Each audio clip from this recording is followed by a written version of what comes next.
तो दोस्तों, क्या आप भी समय को यूं ही बर्बाद कर रहे हैं? अपने सपनों को पूरा करने के लिए अब से समय का सही उपयोग करें, क्योंकि समय सही से इस्तेमाल किया जाए तो जीवन की सफलता सुनिश्चित होती है। एक छोटे से गांव में एक लड़का रहता था। वह बहुत ज्यादा आलसी था और हर काम को टाल देता था। उसकी यह आदत थी कि वह जरूरी काम हमेशा देर से करता था और इस वजह से वह अपनी पढ़ाई और जिंदगी के दूसरे मामलों में पीछे रह गया था। उसके घर वाले और टीचर्स उसे बार बार समझाते थे कि अपने समय की कदर करो, लेकिन वह उनकी बात नहीं मानता था। उसे अपने फ्यूचर की बिल्कुल चिंता नहीं थी और वह अपना समय बेकार चीजों में जाया करता रहता था। एक दिन उसके गांव में एक बुद्धिमान आदमी आए। वह अपनी समझ और ज्ञान के लिए मशहूर थे। बहुत सारे लोग उनसे मिलना चाहते थे, उनसे कुछ सीखना चाहते थे। वह लड़का भी उनसे मिलने गया और सोच रहा था कि शायद वह बुद्धिमान आदमी उसे कुछ ऐसे टिप्स दे देंगे जिससे वह अपने दोस्तों से आगे निकल सके। जब उसकी बारी आई तो उसने बुद्धिमान आदमी के पास जाकर कहा, कृपया मेरी मदद करें। मैं अपनी जिंदगी में हार गया हूं। मैं अपने दोस्तों और क्लासमेट से हर फील्ड में पीछे हूं। मैं सबसे आगे निकलना चाहता हूं और सबसे अच्छा बनना चाहता हूं। कृपया मुझे बताएं, मैं कैसे यह कर सकता हूं? तब बुद्धिमान आदमी ने उस लड़के को बड़े प्यार भरी नजर से देखा और बोले, मेरे बच्चे, तुम इसलिए तकलीफ में हो क्योंकि तुम अपने समय की कदर नहीं करते हो।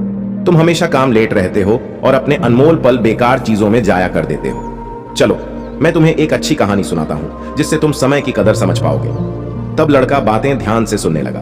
तब बुद्धिमान आदमी ने कहानी शुरू की। एक राजा था जो बहुत दयालु और उदार था। उसे अपनी प्रजा से बहुत प्यार था और वह हमेशा उनकी मदद करता था। एक दिन उसने अपने साथ गुरुकुल में पढ़ता था। वह दोस्त बहुत आलसी और गरीब था। उसके पास ना नौकरी थी, ना पैसा, ना ही इज्जत। वह हमेशा अपनी किस्मत को कोसता रहता था और अपनी परेशानियों के लिए दूसरों को जिम्मेदार ठहराता था। एक दिन राजा ने अपने दोस्त से उसकी जिंदगी और परेशानियों के बारे में पूछा। दोस्त ने उदासी से कहा, हे राजा, मुझे समझ नहीं आता है कि क्यों सब कहते हैं कि मैं कुछ नहीं कर सकता। जब भी मैं नौकरी के लिए जाता हूं, सब मना कर देते हैं। मेरे दुश्मनों ने सबको बता दिया है कि मैं कभी भी काम टाइम पर नहीं करता हूं। मैं समझ नहीं पा रहा हूं कि क्या करूं। तब राजा ने कहा, चलो एक समझौता करते हैं। सूर्य अस्त होने से पहले तुम मेरे खजाने में जितना सोना और रत्न ले सकते हो वह सब तुम्हारा होगा। तब दोस्त बहुत खुश हो गया और राजा का शुक्रिया अदा किया। वह तेजी से अपने घर गया और अपनी पत्नी को सब कुछ बता दिया। तब पत्नी भी बहुत खुश हुई और बोली, जाओ और सोना रत्न ले आओ, अब समय तुम्हारे पक्ष में है। दोस्त बोला, अभी नहीं जा सकता हूं, मुझे भूख लगी है, पहले खाना दो। तब पत्नी ने जल्दी से खाना बनाया और उसे परोस दिया। उसने आराम से खाना खाया। सोच रहा था कि उसके पास खजाना लेने के लिए बहुत समय है।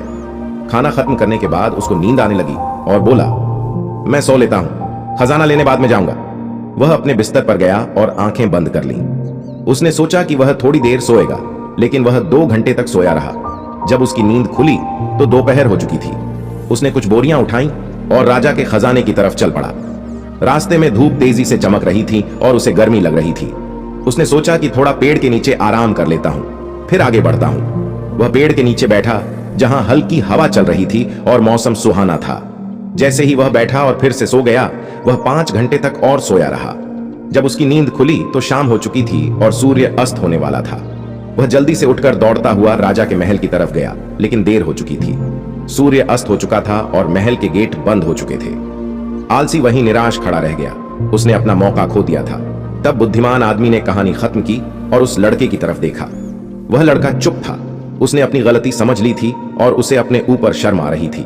उसने बुद्धिमान आदमी का शुक्रिया अदा किया और अपने तरीके बदलने की कसम खाई। उसने समझ लिया कि समय अनमोल है और इसे जाया नहीं करना चाहिए। वह घर वापस गया और अपने लक्ष्य के लिए मेहनत करने लगा। उसने टालना बंद कर दिया और ज्यादा उत्पादक बन गया। उसने अपने दोस्तों और परिवार में इज्जत और खुशी पाई। तो कभी आलसी और टालने वाले ना बनो, वरना एक दिन तुम भी उस आलसी आदमी की तरह पछताओगे जो सूर्य अस्त होने से पहले महल नहीं पहुंच पाया। इसीलिए हमेशा अपने समय का सही उपयोग करो। अपने परिवार और दोस्तों के साथ छोटे पल का मजा लो। ऐसा करने से तुम अपने सपने और लक्ष्य हासिल कर पाओगे और एक संतुष्ट और पूर्ण जिंदगी जी पाओगे। तो दोस्तों, ये कहानी आपको कैसी लगी मुझे कमेंट बॉक्स में बताएं और अपने खास मित्रों के साथ शेयर करें। और साथ ही साथ हमारे चैनल को सब्सक्राइब बटन दबाकर बेल आइकन को ऑल पर सेलेक्ट जरूर करें ताकि मेरा वीडियो सबसे पहले आपके पास पहुंचे। इसी के साथ तब तक आप अपना ख्याल रखें। धन्यवाद।